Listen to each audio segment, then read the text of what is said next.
Well, a very good afternoon to you all. First of all, congratulations on making the right choice by selecting this panel over the other two.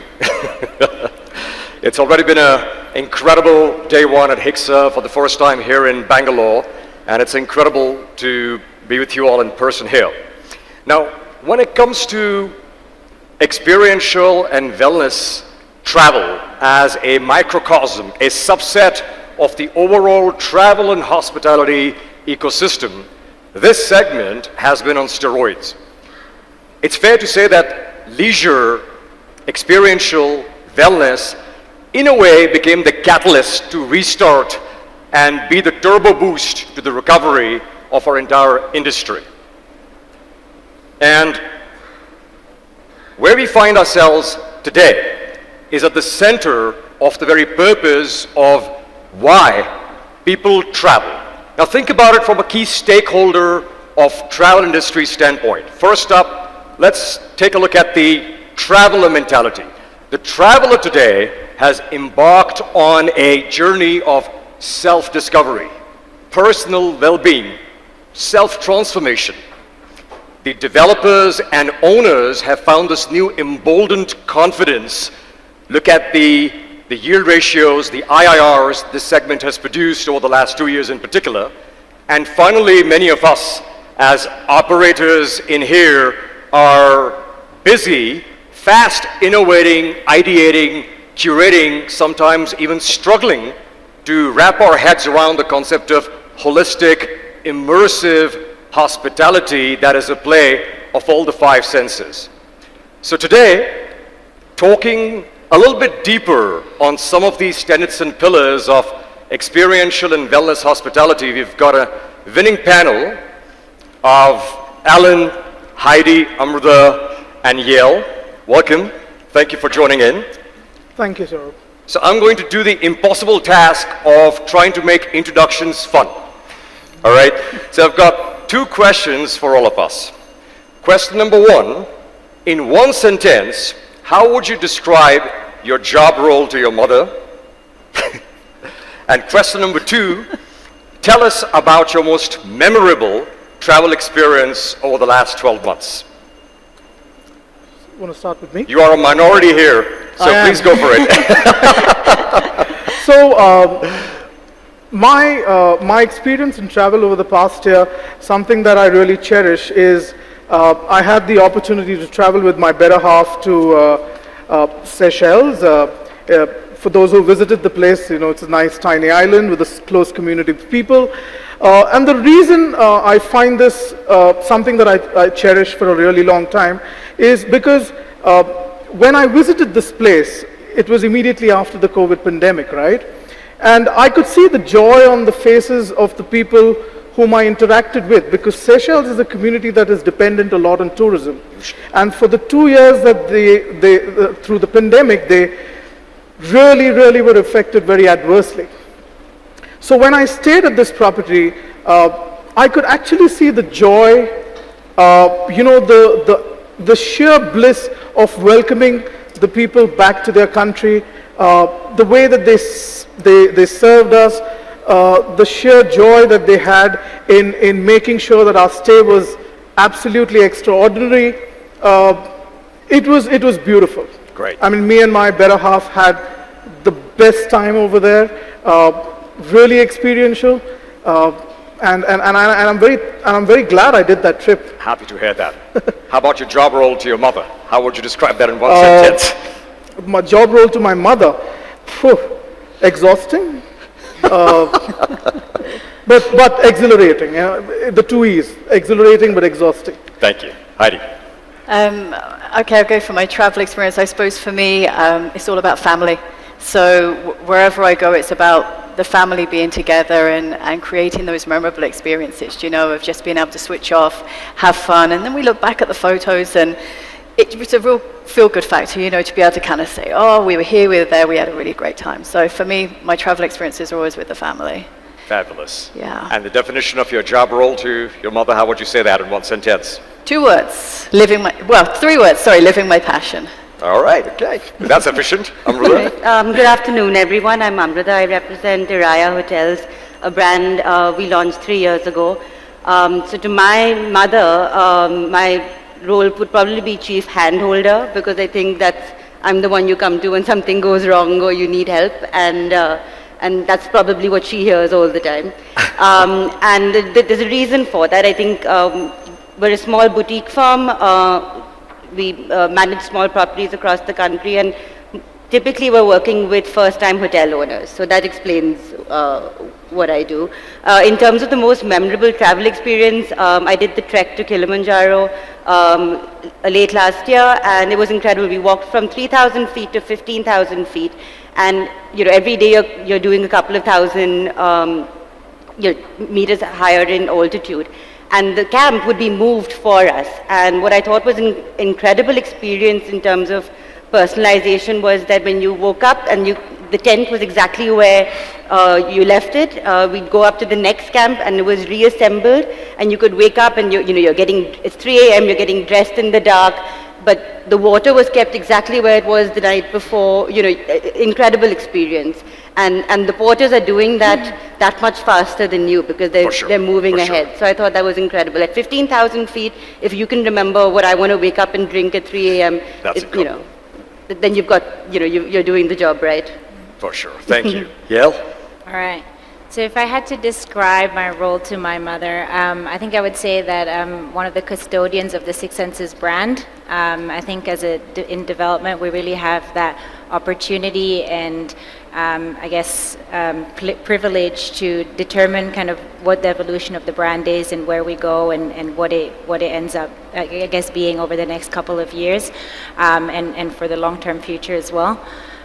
In terms of a memorable travel experience, I was actually in New Zealand for my birthday, and the hotel I was staying at didn't know that it was my birthday, but somehow they managed to find out, and they surprised me with a kiwi experience. So I'm not sure if you've heard of this animal before, but it's quite an endangered species in New Zealand, and not one that you get to see in the wild very often.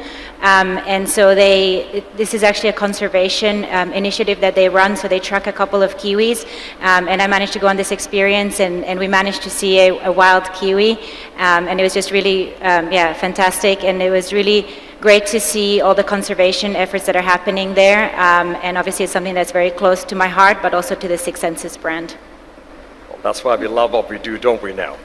All right, I think we are sufficiently warmed up in here, so let's get into the meat of things in here. So first few questions, let's keep those high level. Yeah, let's stay with you, right? Coming in from a point of absolute standstill and then hitting this high-speed inflection point over the last couple of years, and with your experience from the mothership of IAG now transitioning into Six Senses, how do you think the segment of experiential travel evolved and changed over the past 24 months? Any key trends that you could highlight?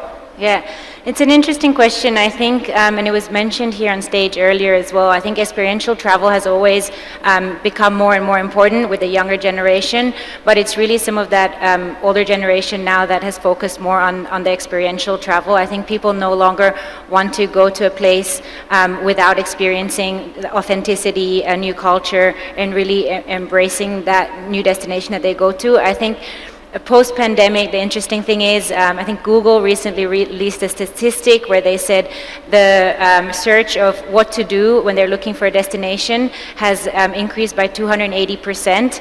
So it's actually really interesting. There has been that growth of people looking at things to do in the area. They're no longer just looking at a destination and saying, I want to go there. They're actually seeing, why do I want to go there and what can I do when I travel there? So I think that's definitely picked up by the search that we can see as well. Thank you. Amruda, if you were to flip the perspective a little bit from the traveler standpoint, just in terms of reprioritization of why people are traveling and what are they seeking from the travel experience, any changes observed on that front? I think the big one that everyone's talking about is mental well-being, right? And I think the flip I would do from not just what the customer is looking at and the guest experience, but even when it comes to our employees and trying to be able to then communicate how to deal with anxiety, how to deal with uncertainty, sure. And all those elements. And I think that's the big trend that that I see is, something that we haven't talked about enough. Thank you, Amruda. Heidi, wellness is an evolving craft. Yes. Many of us think that we've solved for it and then it changes equally fast. Particularly since the pandemic, we've been hearing of a new physiology altogether, right? Forest bathing, sound healing, plant-based resorts. Educate us a little bit about what's at the cutting edge of wellness when it comes to hospitality as a segment. Would love to have some key observations brought forward, and let's go deeper from there. Okay, I think first of all we need to understand that they're trying to put wellness in a box right now, okay? Trying to kind of just streamline it into just one area. Whereas if we ask everybody on the stage right now, what does wellness mean to you, we'll all have a different answer, and everyone in the audience. So everyone will have a different answer. And so when we're looking at wellness, the most important element is, yes, there's the most beautiful experiences. You've got your sound healing, you've got your forest bathing, we're using a lot of hydrotherapy, there's the ice bars, all kinds of things like that are happening. But it's down to the individual. What does the individual need? And so instead of going straight through and saying, okay, this is your wellness program, hold on, let's take a few steps back and understand the guest first, understand the client, and then we can say to them, this is your journey. So I think instead of I see a lot of companies jumping on bandwagons because there's a latest trend, but what they're not doing is looking at the individual guest and saying, what do they need? So we need to take a step back and have a look at that first. Then we can say, well, based on, the majority of our guests, and the people that we're attracting, there's this and this that, needs to come in. And just like you were saying, the one thing that's not approached is mental health. So when we're going through this whole wellness, all we're doing is working on the internal side of things, but actually what about the mental part? And it's very important to look at that. That's an interesting perspective. If I can press on that point a little bit further, you make a critical point about personalizing the experience and how individual this is. Walk us through the process a little bit. How do you go about capturing and understanding what does an individual traveler need? So if a reservation's coming through and you have expected arrivals, I'm just trying to physically manifest this. How do you capture that information and then develop a bit of a bespoke program around it? Well, you've got two kind of client bases. For us, like at Atmosphere, we have our guests that are coming to the resort already, and then we have guests that are coming for wellness. So one is already prepared because they already have that mindset, they have a little bit of knowledge. The other guest, it's our job then to actually give them that education. So they will come in, and the typical guest will kind of pretend they know what they want because they don't want to look silly. So we use emotional intelligence with our team. We do a lot of training to get them to do that, even in reception or if we're meeting the guest out and about. It's doing that kind of informal consultation and asking key questions to understand. But you can see, if you look at Ayurveda, you look at the constitution of the body. So you can tell immediately if somebody has that coldness or if they have heat or, if they're more inclined for, digestive issues or, So we can see that by looking at them. And so what you have to do, and it's something that we implemented, was Wellness Your Way. So we take the guest on a journey, it's your way, and we're going to say, do you want to just delve into it? Do you want to take a few hours a day and touch on it, or do you want to come fully immersive? So we give them the choice, because, we live it. So for us, it's an easy lifestyle. It's not an easy life for everyone. Correct. So you have to take everybody on that journey of wellness. And look, maybe they start today as what we call a wellness seeker, and they're dipping their toes in. But maybe after about 2 or 3 visits back to our property, they say, hey, can I take it a little bit further? And that is where we want to be. It's almost a process of discovery and exploration jointly. Totally, because people think they know about wellness, but they don't. And they will pretend to know because they don't want to look silly. Sure. But it's up to us to educate, and a big part, we do a lot of workshops. So we do a lot of wellness and sustainability workshops to educate them. And they love it. The workshops are always full. Since the pandemic, workshops are so busy. Thank you. Alan, just carrying forward from what Heidi just said, from an operational perspective at Niraamaya, you've successfully run several resorts. Let's talk about how complex is the task of embedding experiential wellness touch points across the guest journey from pre-check-in all the way to departure. Very complex. It's not an easy task. Wellness is a fairly loose term in today's world. You know, people Very have broad. not really understood what the true essence of wellness is. Sure. While Heidi said the right thing, everybody's definition of wellness is very different, and we understand and realize that. Wellness is just not about feeling good, right? Or it's not about leading a healthy lifestyle. Wellness is much more deeper. Wellness is financial, wellness can be emotional, it can be physical, it can be spiritual. Every guest or every person who embarks on a wellness journey has a very different need for wellness, right? Now for us to capture that very essence of why he's traveling to our resort for wellness is not an easy task. You need a body of experts. You do need a very, very deep understanding of the whole journey and what wellness is all about. Now, for example, you know, the wellness journey for any of our guests starts right from the time that they start interacting with us. And you have these subtle touch points that you always include or add in the conversations, in the interactions, that make him feel, yes, this is the right choice that he has done. Could you give an example, please? So for example, let me give you an example. This is a very interesting example.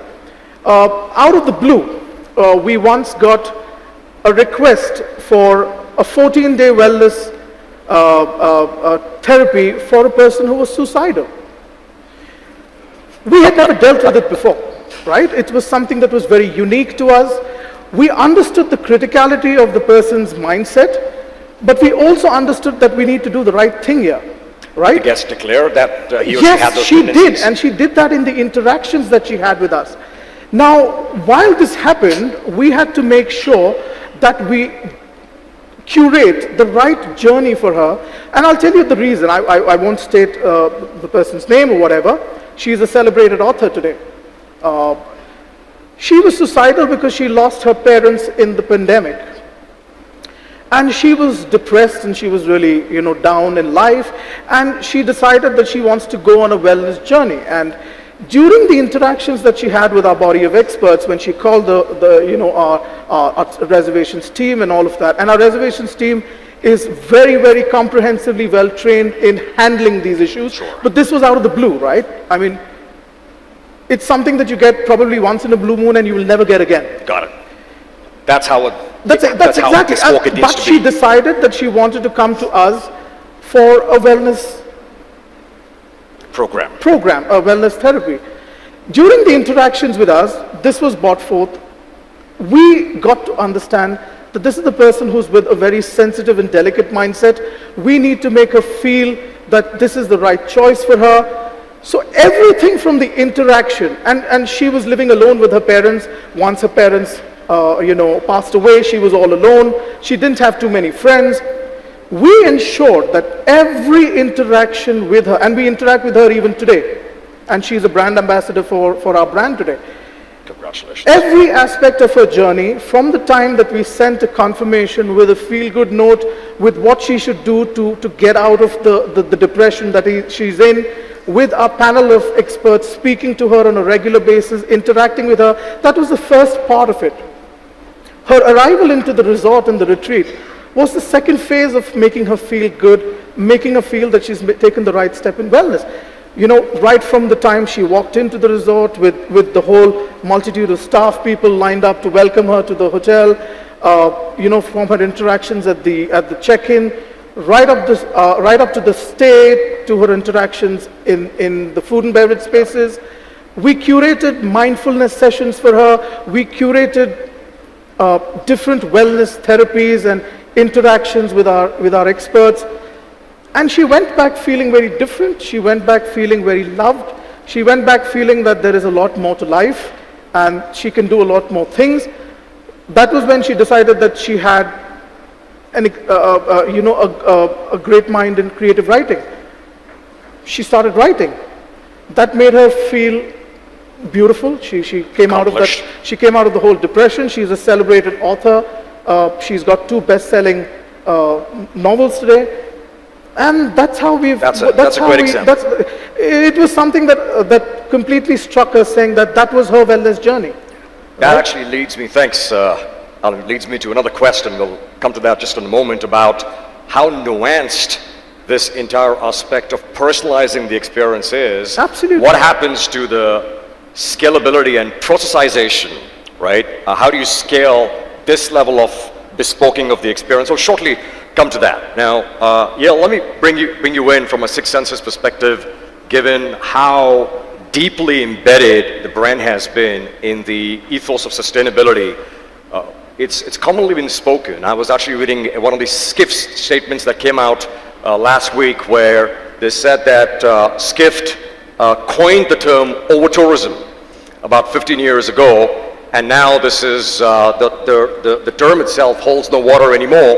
But if you are to imagine a immersive, integrated way of hospitality where travelers are connected with the local culture, the community, the environmental commitments, that is an answer to over-tourism. So just from a sustainability initiatives standpoint, talk us about what is the level of importance where sustainability is acquiring, being at the center stage of the experiential travel philosophy. Yeah, look, that's a really good question, and as maybe some of you know the brand in the room as well, sustainability along with wellness is really one of our core pillars. So for us, it's in everything that we do. So it doesn't just sit separately. It's from when the project is built to when we're operated to the experiences that we provide to the guest. So just as an example, we have something called an Earth Lab, where we run workshops for guests, and it might be teaching them on how to make their own pickles, for example. So instead of throwing all the vegetables away in their fridge before they go on holidays, they can pickle them. So, and they get to take some of that with them as well. And we were actually really surprised at how popular those workshops were. And it's those small things where we were teaching the guest on something that they can actually apply in their daily life and doing some good like that. We do have a statistic of a survey we ran recently within our hotels. About 4 out of 10 travelers return to us purely because of what we're doing in the sustainability space. So that's a really incredible thing, and I think not many hotels, especially if you look at some of the more mainstream, maybe corporate hotels where people really go because it's a corporate account or something like this. But this is really sustainability is at the core, and our guests recognize that and return for that purpose. And I think American Express and Booking.com recently ran a survey as well, and it came out there that 80% of the respondents said that sustainable travel was becoming really important to them. And I think about 78% said it also was important for them to have a community element to it. I think people are becoming much more conscious about being able to give back and having a positive impact when they travel. It's not just about fulfilling themselves, but it's actually about fulfilling others, and that's how you then get that experience and fulfillment as well. So I think the whole sustainability, community, and wellness is all very much hand in hand. Very much. Yeah. As they say, it's less about what we take away, less about what we take away, more about what we leave behind, right? So exactly, it's that we've moved away from that material world. People aren't about accumulating things; it's about accumulating experiences and sharing, right, and giving back. For sure. Amruda, in terms of curating and imagining experiences that authentically touch aspects of culture, local communities, environmental commitment, could you bring forward some examples of how you've used this direction to enrich guest experience? Sure. And I mean, what I'd like to do is take a step back and even talk about it from an owner's perspective, right? Because a lot of times when you're trying to say we need to build sustainably, you need to be able to then say this is commercially better for you also. And while statistics have shown that guests choose you because of your sustainability drives, they're not necessarily willing to pay you a premium for it. So I think that's always the argument, that whether it translates to better business as well. And as I think what as a brand we're trying to do is say this is how it converts into not only making it better for the environment, better for the community, but also then making it a better business proposition, right? Sure. And what's helped us certainly is because we're working with owners right from the greenfield stage and we're helping them develop, a lot of times it's what we're talking about is what not to build. And, in terms of being able to stay true to the sense of place, use local materials. We have a small 35-room hotel up in Himachal, and eventually what the owner ended up doing was using the stone that he was excavating from to build and use that as that facade. So you're naturally then you're accepted by the community because you're, part of this scenery and you're not this concrete structure standing out in the hills. And automatically, you're reducing the carbon footprint of having to bring in building materials. So there's all these stories that you can tell very easily if you build that into your creative process at the development stage, right? We launched 6 months before COVID, and I think one of the things that we were conscious of was also, reducing transportation in, so sourcing locally. We were one of the first resorts to do, we've got a bottling plant on site, so we're doing spring water from the hills, bottled, and that's what we use in our guest room. So I think the idea was to plan it at a design stage where you're bringing in all these sustainability aspects. Some of the other things, going back to what Heidi was talking about in terms of personalization, very simple things. So it's backed up with a tech stack that will help you, remember this when the guest comes back, but just training the team to notice which side of the bed the guest sleeps on. So, when you're doing the turn down, because those are the little things, pet peeves, where people don't want to get up and go onto the other side because that's where all their things are. Training the team to look at what's been consumed from the minibar or the tea caddy and then replacing more of that. So little touches like that is where we're building in sort of the personalization aspects of it. From a community perspective, 90% of our staff are from the state. We're hiring locally, so non-skilled women from the village in the kitchen for stewarding, in landscaping, and our guests are okay with not having a scripted conversation with them about nature. So, and I think authenticity is something that can be debated. What is authentic? I mean, for me, it's incredible to talk about see a young girl from the local village who's been trained to be a guide, change out of a sari and into trousers and lead a group of foreigners and show and lead a trek through the forest, right? For her, that's an incredibly empowering moment. So it doesn't need to be scripted or conform to a certain perspective of that culture. Right. Yes. Right, for sure. So everything we've spoken about so far is a lot about state of well-being and feel good. So I'm going to change gears a little bit to something very oxymoronic, technology. Right, so for me, for starters, when I think of such a wellness program or immersive experiential travel, it's all about digital detox, right? So Alan, maybe you could take this one. How does one go about thoughtfully embedding, incorporating, using technology in the world of, augmented reality, facial recognition, voice commanding? How does one thoughtfully use technology without over-projecting or manifesting the use of tech in this segment? Like you said, Saurabh, technology is the way forward for sure. Just like any other business that functions on tech, the wellness industry also will have to adapt to it at some stage. But how much of it do you adapt? How much of it do you incorporate in the journey of wellness for a guest, right? Like you rightly said, digital detox is something that most people in some form or this part of their stay is they want to cut away from technology completely. They want to be connected to nature, they want to be connected to the space and environment that they live in, or they're staying in. So it is a double-edged sword. You need to be very, very careful as a brand as to how much of technology that you need to actually incorporate in the journey of the guest. How much is too much? How much is too much? It's a thin line. It's a very thin line. In my opinion, it does have its perks. So for example, we are migrating towards, voice recognition technology in our rooms, introducing the IoT tech that can help build smart rooms. These are comforts of of the hospitality industry, right? We are also moving towards augmented reality and immersive experiences to some extent, because there are times when, and we've had a case or two that says, you know, listen, I can afford just one wellness stay in a year, Sure.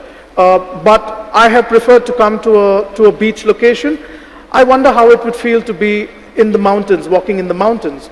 And that's when we thought, you know, if we could provide him an immersive augmented reality experience to make him feel like he's part of a trek in the Are you mountains. doing that today? We aren't. We are exploring Okay, the all pros right. and cons of doing That's something where like it's that. headed. Right, so it's a study that you need to do, it's an in-depth study that you need to do to understand how much of it actually plays a good role in the wellness journey of the customer, right? It can work both ways.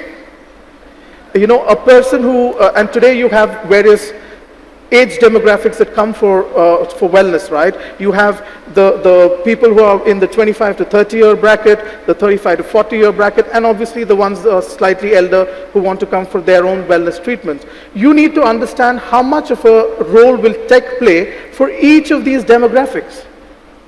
So that's the thin line that you need to understand in making sure how you balance the wellness journey, you know, for Thank a you. customer. Heidi, from a wellness perspective, it'll be great to bring forward a few examples of how technology is advancing the wellness element a little bit further. Could you bring forward some of the cutting-edge technologies that have been newly embraced in the industry over the last 2 years? Yeah, I suppose for us, technology is, on the AI, it's not something that we really fully immerse into, because what we're trying to teach with wellness is showing people how to actually feel. Like, if we've got smartwatches or the Oura rings and things, we're just relying on technology all the time to tell us how we're feeling and what's going on in our body.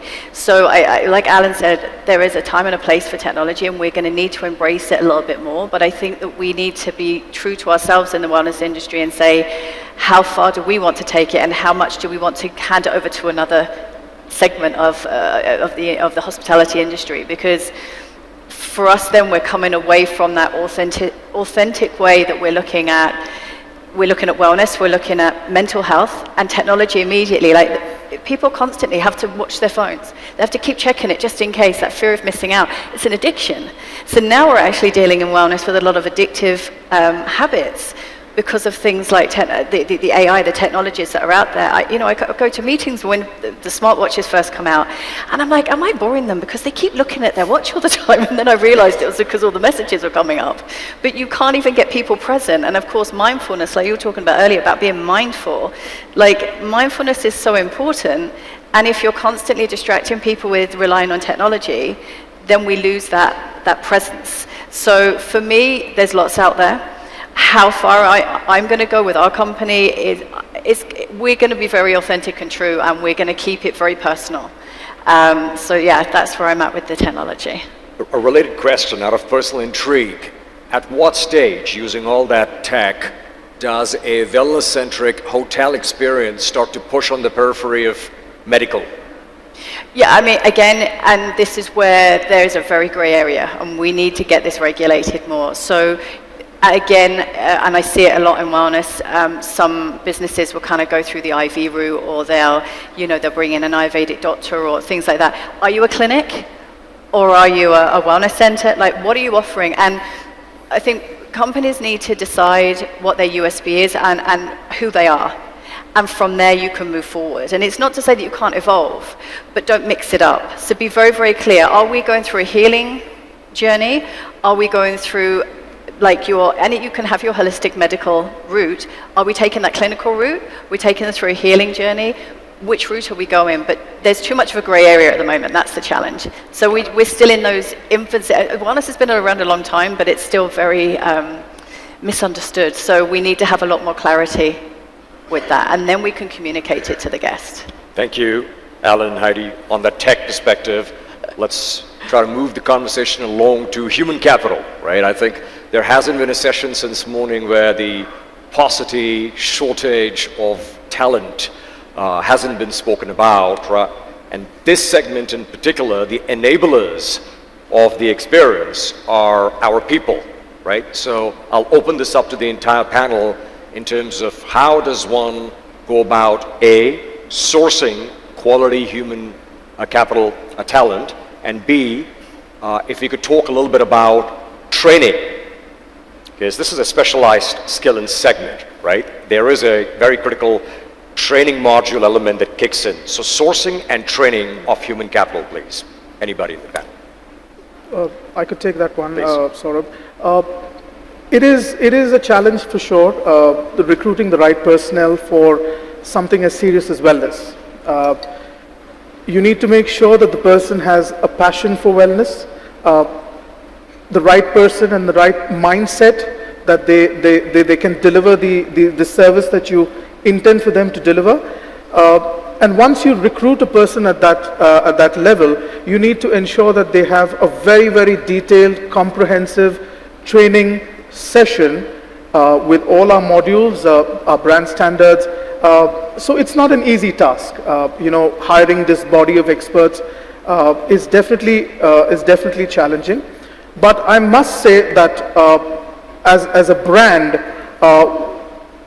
we have managed, even during the COVID period and after, we have managed to retain close to 90% of our team members who have been with the brand, who understand wellness, who understand the true essence of service delivery in the wellness space, and that's been great for us as a place to work with. So I think, yes, it is challenging, but I think the whole industry is going through this crisis, right? Whether it is a business hotel or whether it is a luxury hotel, a mid-market hotel, all of them have the challenge of attrition and hiring. So it's not going to go away anytime soon, but you just need to be careful with whom you hire. Thank you. Yeah. Sorry, I'm Amruda, I'm happy to jump in just to build on what we were talking about in terms of technology. Right now, as a new brand, what we were able to do is get rid of the legacy systems and come up with a customized, integrated system that's all cloud-based. And what it also allowed us to do is then leverage that technology to even attract the right talent, and even through the training process, make it, so you've got, even in terms of the interactive displays, the training programs, make it mobile friendly. So, you're really then even fine-tuning your content to make it more appealing and, assimilate into the younger generation's thought process. And I think that tech plays a big role in that, because they're looking at how you communicate as a brand when they're doing research about you, and they're really deep diving into your brand culture from all those points, and technology plays a huge role in from that aspect. And that's what we've learned as a younger brand, that we can go out and do more interesting things to bring in that appeal. And that is a great segue into my next question, because this kind of an experiential sell is the opposite end of the spectrum to commoditized hospitality. It's very, very nuanced. So let's shift gears to distribution, sales, marketing. What is the tonality? How does one communicate? How does one identify and communicate with the existing and prospective customer from a distribution, sales, marketing standpoint? Anyone want to have a go at that? I'm happy to take the question. So we launched just 6 months before COVID, and what was interesting for us was to see that we had direct sales of almost 50% coming straight to the hotel, and even now, after the pandemic, that number has dropped to maybe 33 in the last year. And so I think this idea of direct communication, having someone to call at the other end, eventually working towards retaining that customer, and building that relationship, that human relationship, it's worked for us as a smaller niche player. So I think going direct and having direct communication has been very important. And I think that's going to stay very relevant going forward. And thank you, Amruda. and Just a quick time. 11 minutes to fireworks.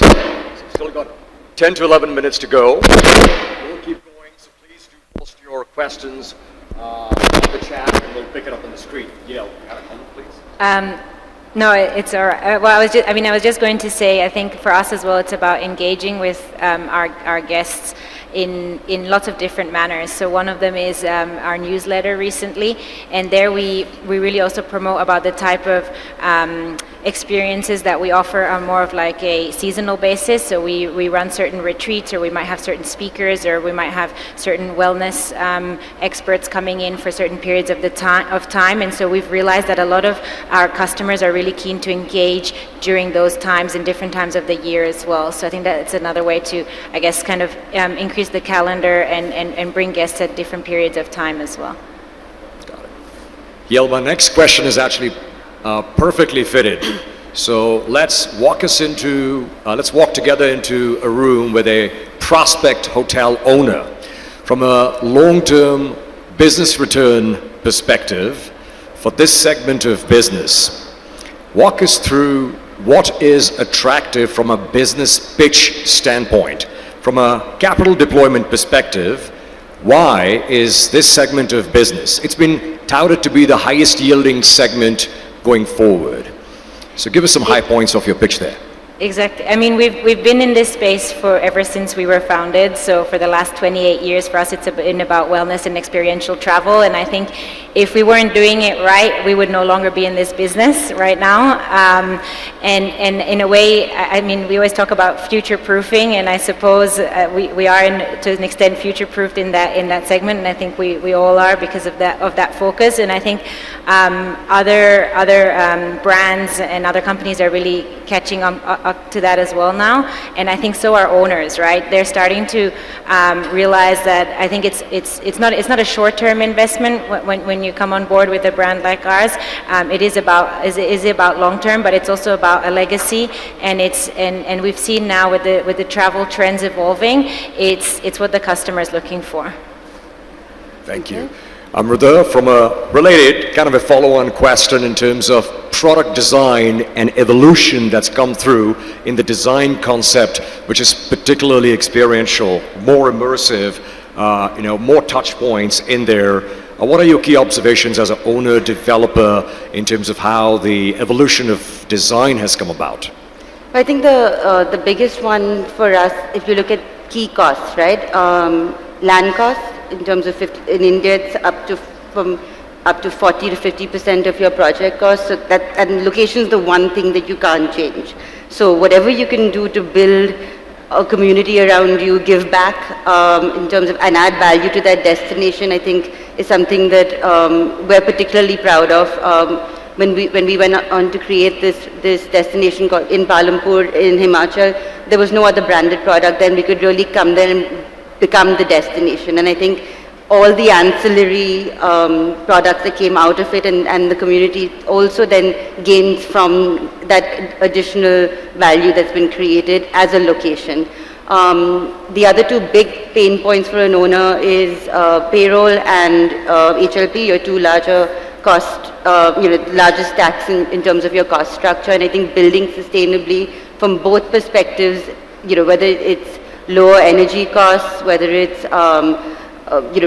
less maintenance, not having to then have more manpower to then service those rooms. I think all that build comes in quite well. There's recent studies in more developed countries like Australia and the UK where hotel and transaction data that's showing that maybe not in the beginning when the property is being developed, the cost to build may be a bit higher, but they're seeing a 0.11 difference in terms of cap rates on exit when mixed-use project, which also includes hospitality, is being sold. So whether it's from a lending perspective, lenders willing to finance capex that's related to more sustainability-oriented additions, value adds to the project, or even investors looking to buy. I think at an exit stage, there's research out there that shows that there is a willingness to then pay a premium for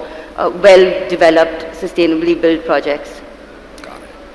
Heidi, taking on from evolution in design to sourcing.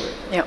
With such fast evolution, how practical is the thought around localized sourcing? Could you talk us through the logistics of sourcing and enabling such ever-evolving experiences? Yeah, I think depending on where you are, depends on the availability. Maldives, where you got to fly Forget everything it. in. Yeah, and of course, COVID showed us how limited resources we were able to get to us, so we became very self-sufficient. So as a company now, that's part of our ethos, that's part of how we move forward, and all of our properties, we grow our own in the spas and around the wellness facilities, we grow our own gardens. And we were talking about this earlier, me and Alan, I was saying that guests are coming in and they're seeing these beautiful menus and they're saying, can you make something like design a treatment? And we're like, come on, come into the garden. And we go around and we talk to them about like how they want to feel, and then we say, well, this is growing here, let's make this, we're going to make a product, we're going to do your treatment for you, and we personalize it. That's what guests want. So it becomes very sustainable, but it becomes very personalized. And we found that our cost of sale then obviously massively reduced because everything we're living off the land, We do the same thing with regards, like your post-treatment snacks, for example, or treats. We reuse everything. So I said to my team, you've got the ginger in the tea that we serve. Let's not throw it away. What can we do with it? So they come up and they now make ginger candy, and we use the orange and lemon peel and we make candy from it. So it all becomes sustainable snacks. So from a sourcing perspective, we're very passionate about working with local vendors as much as possible. We want to enable them because we want to give back to wherever we are, in the locality. And the rest of it, we try and be as sustainable as possible. So between the two, it becomes a beautiful synergy. So the winning formula then is personalized and localized. If they go hand in 100%. hand, that's the space where you want to stay. Think about it, like for a tourist, I'm not talking about domestic tourism now, but look, international tourism. If I go into a destination and somebody, like I'm from the UK, and I come to India and then somebody offers me a UK brand, I'm going to go, great. Yeah, I want something that's authentic and local to that region and indigenous to that area. So every property that we're placed, we look at what's indigenous, That's real authenticity. And we're doing the same, we've got Calcutta coming up, we've got Jaipur, we've got Pune. Part of my research is to say, what's indigenous there? What's really authentic in that area? And let's have some signature therapies around that authenticity, So, and then we can work with local vendors and producers, and there's some beautiful local product companies, stunning, and of course all organic, so it works very well. That is so in keeping with hospitality experiences becoming the destination experiences in miniature. Has to be, That's a yeah. great description of that. Thank Yeah. you. Ellen, you're the man to solve all the controversies on the stage today, right? So let me ask you this question. Everything that we've spoken about in the last 40-odd minutes, is it only for the people with means, the affluent traveler? How do you see this segment becoming mainstream and being available across price points? Wellness should be available to everyone. Every life is precious, right? And everyone should have access to some form of wellness. And we realize it is a perception that wellness is only for the affluent and the wealthy. That's not true. And post the pandemic, I think everyone has realized that the pandemic has affected every strata of society, whether you're poor or you're rich. It has affected everyone adversely, right? And to restrict wellness to just a certain affluent segment of people is not the right thing to do. In our brand itself, we have various segments, rates, packages, offerings that cater to every affordable price point of customer, right? We do make adjustments because we do understand that if a person is wanting to come on a wellness holiday, it's because he's disturbed, he requires a break. We are not very rigid on our pricing. While we are ultra luxury, we also are mindful of the fact that we need to cater to everyone. And that's how we've segmented our business, our brand, in terms of all of these affordable price points for everyone to choose wellness, experience wellness, the whole gamut of things. Very philosophically astute answer. I'm going to ask you the same question after a few drinks tonight. I'm happy to jump in Please. on that one. So we've got two mid-market products coming up in Dharamshala and in Kerala, and different price points from the Araiya we have in Himachal. And the way we approach that is to ensure that it's a great sleep experience. So, air quality, water pressure in the shower. There are other ways you build in that wellness aspect that is relevant to that customer. Add a value too.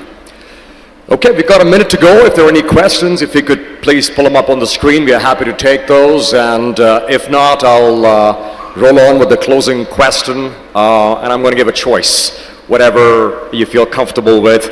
One is imagining experiences as a social currency. What's your one big experiential travel trend to watch out for, is one option. And second option is more fun. Any personal well-being habit that you've been practicing that yields happiness to you. So let's start with Yale and come in. You can't be the first one always. I'm the minority, right? Please I go think ahead. I'll choose the wellness question, the personal one. And for me, I do very regular blood tests, and so I then tailor the supplements that I take daily based on that, and it might be anything from kind of the vitamin D, zinc, iodine, etc. that I look out for and get tested regularly. Yeah. Thank you. Amruda? I'm going to do two because you can't stop me. The first one I've already answered. It's mental wellness. I think that's the next big thing. And the second one, from a personal practice, it would be meditation. I do it off an app called Insight Timer, and it's brilliant because it has a gong and it tells you how many more minutes you've got to go. But it's something that we practice on site and property. So we've got a flute meditation. That's how you wake up. So you wake up to Pahari music in the mountains, and so that's the one personal takeaway that I enjoy. Thank you. Heidi? Okay, so I can't meditate, and gurus will say, it's rubbish, you can. Well, I can meditate, but it's not my thing. So what I try and teach people when they're talking about the wellness practices is take your own meditation. So out in the Maldives, which is where I am at the moment, I actually go snorkeling, because I say it's actually the same as meditation. You have to be present, because you have to see what's going on, otherwise you miss all the beauty. You have to regulate your breathing, you have to relax your body. So that's my meditation. So I think we can find our own personal way of doing everything in wellness and actually bringing it back to us. So there's my wellness practice. Thank you. Now your turn. I'll go with the second question. Well, I have anywhere between a 16 to an 18-hour workday, right? It would be very ironic if I had to take a sabbatical or expire because of stress. Heading a wellness brand. So for me, it's very important to keep myself healthy and fit.